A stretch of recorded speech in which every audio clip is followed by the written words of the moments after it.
Olá a todos, quero saudar a cada um na graça e na paz do nosso Senhor Jesus Cristo, dizer que Deus é bom, Deus tem continuado nos amando, nos cuidando e providenciando em todos os momentos. Quero deixar uma meditação para a amada igreja, em meio a essa situação que nós temos vivido, e devemos refletir sobre qual é a ação da igreja em meio às dificuldades, em meio aos problemas, em meio a essa pandemia. De que forma nós, como igreja, temos agido, de que forma nós temos trazido as respostas para o mundo, para as pessoas, qual é a resposta que nós temos como igreja diante dessa pandemia.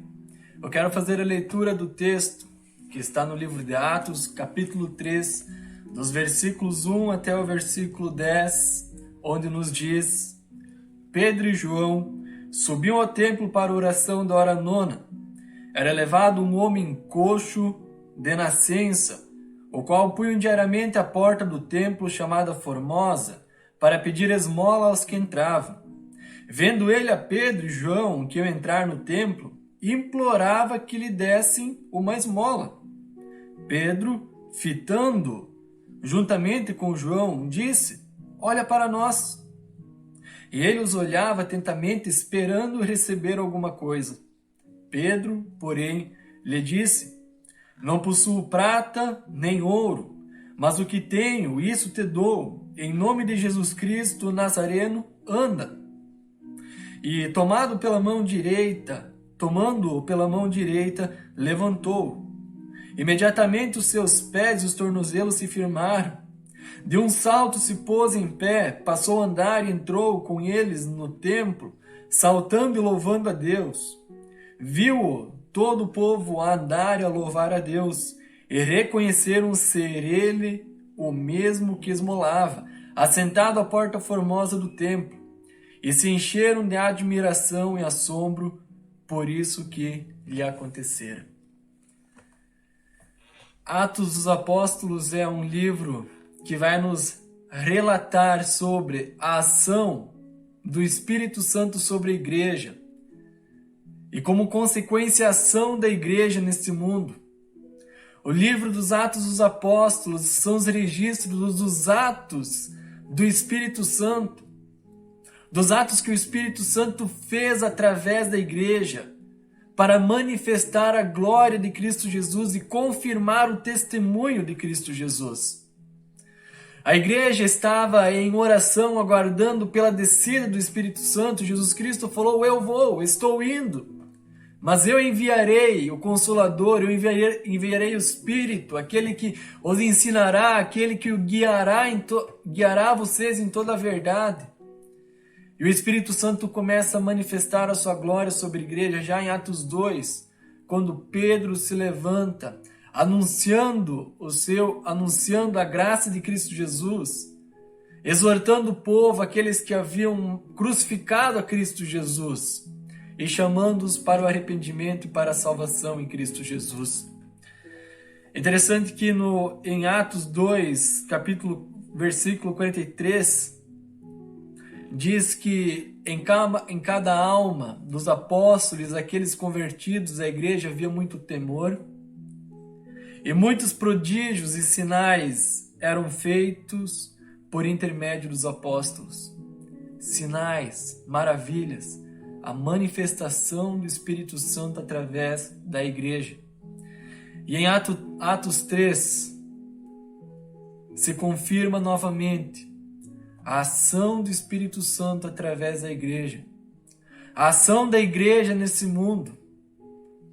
Pedro e João estão subindo para o templo para a oração das 3 horas da tarde, que é a hora nona, no horário dos judeus. Eles subiam 3 vezes ao templo, então oravam 3 vezes ao dia. E Pedro e João estão subindo para aquele momento de oração.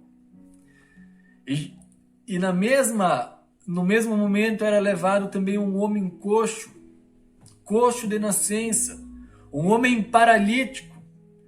Desde o seu nascimento não conseguia mover-se para fazer uma tarefa, e era levado à frente da porta do templo, onde muitos maltrapilhos, onde Muitos aleijados eram levados àquele local, pois geralmente os homens que subiam ao templo eram homens piedosos, homens generosos em ofertar, em ajudar as pessoas que ali ficavam pedindo esmolas. E esse homem coxo, segundo o texto de Atos 4:22, diz que esse homem coxo já era coxo há 40 anos e esmolava para o seu sustento próprio, pois não conseguia trabalhar e ganhar o seu ganha-pão, o seu sustento diário.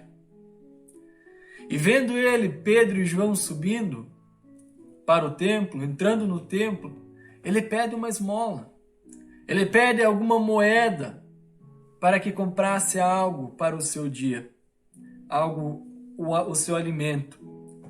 E Pedro, vendo aquele homem coxo, olhou atentamente, fixou seus olhos naquele homem coxo, muito provável com um olhar de piedade, com um olhar de misericórdia, com um olhar de amor. E Pedro e João olhavam atentamente para aquele homem coxo, e Pedro diz: prata e ouro não tenho. Eu fico imaginando a situação daquele homem coxo quando Pedro falou: prata e ouro eu não tenho. Porque a necessidade daquele homem coxo era a prata e o ouro. Ele não queria nada além que não fosse a prata e o ouro para o seu sustento.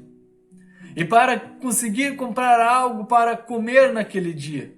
Ele queria prata e ouro. E Pedro diz: prata e ouro nós não temos, olhe para nós. Mas Pedro e João, eles veem muito além da prata e ouro que aquele homem coxo necessitava. Pedro e João, eles veem aquele homem coxo com os olhos de Cristo Jesus. E eles percebem que aquele homem, sim, ele tinha a sua necessidade material, a sua moeda. E ele tinha também sua necessidade física. Ele tinha uma enfermidade, ele era coxo, era paralítico desde o seu nascimento.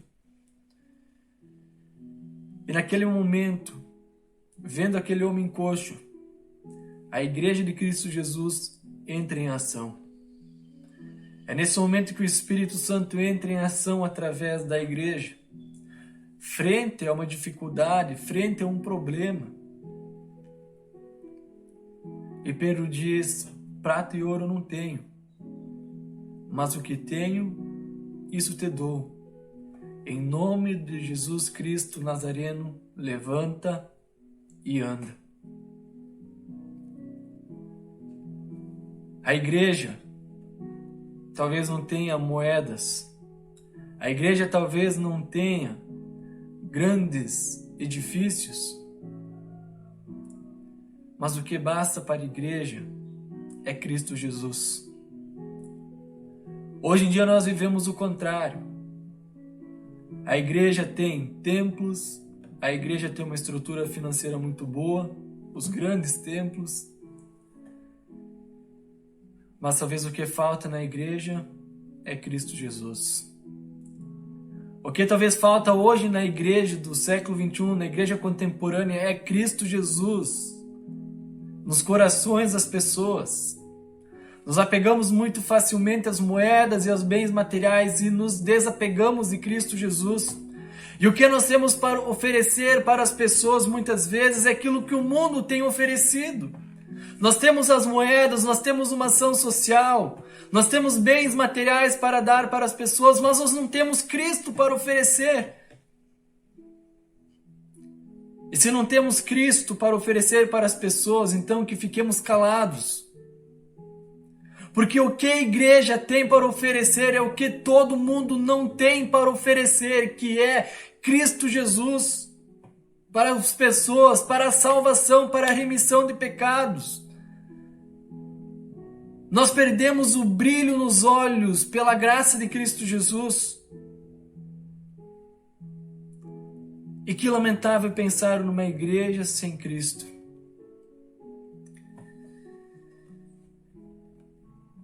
E tomando aquele homem coxo pela mão direita, aquele levantou-se, viu que os seus tornozelos, seus pés estavam firmados, e de um salto pôs-se em pé, e louvando a Deus, entrou no templo e todo o povo viu aquele homem coxo que todos os dias estava à porta, sentado pedindo esmolas, que ele estava louvando de pé ao Senhor Deus. A ação da igreja traz respostas, a ação da igreja traz cura aos corações das pessoas. Traz cura física, traz cura principalmente cura espiritual. Porque diante da humanidade, todos nós nos vemos coxos espiritualmente. Todos nós nos víamos, então há pessoas que estão coxas espiritualmente, que não conseguem se mover espiritualmente até Deus. Que estão ainda em seus pecados, em seus delitos. E qual vai ser a ação da igreja frente a essas pessoas? A única resposta que como igreja nós podemos ter é que em nome de Cristo Jesus, os seus pecados sejam perdoados, que a graça seja derramada em seu coração. Que o fundamento da igreja continue sendo Cristo Jesus. Que no nosso viver, no nosso coração, continue havendo Cristo Jesus. Que não haja outra resposta a não ser Cristo Jesus.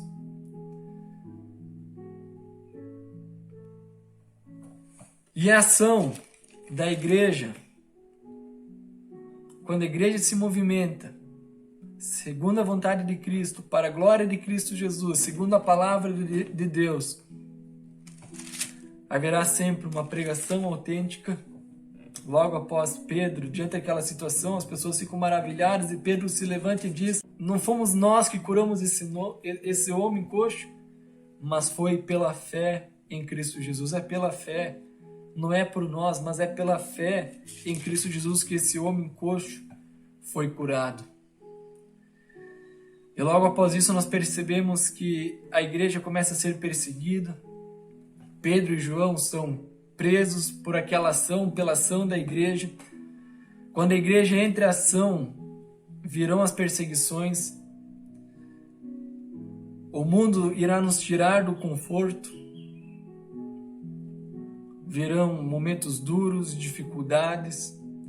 Mas é nesse momento que nós percebemos também que a igreja entra em ação através da oração, que a comunidade ela se une.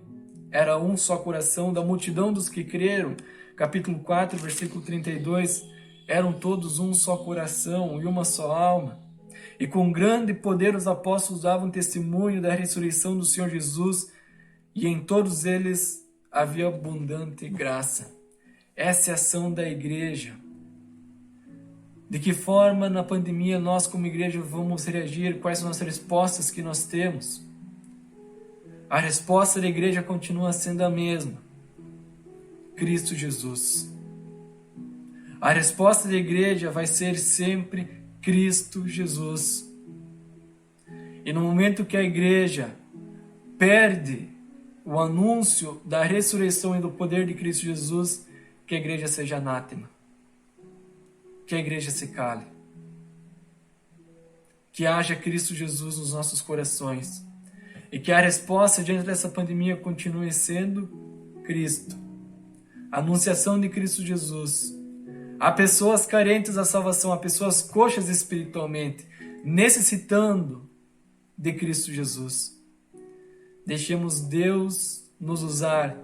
Deixe que a ação do Espírito Santo transborde em nossos corações. E sejamos usados para a glória de Deus Pai. E vivamos unidos como igreja, em prol da unidade, da edificação do corpo de Cristo. Deus abençoe essa mensagem seu e meu coração e vivamos para a glória de Cristo Jesus. Amém.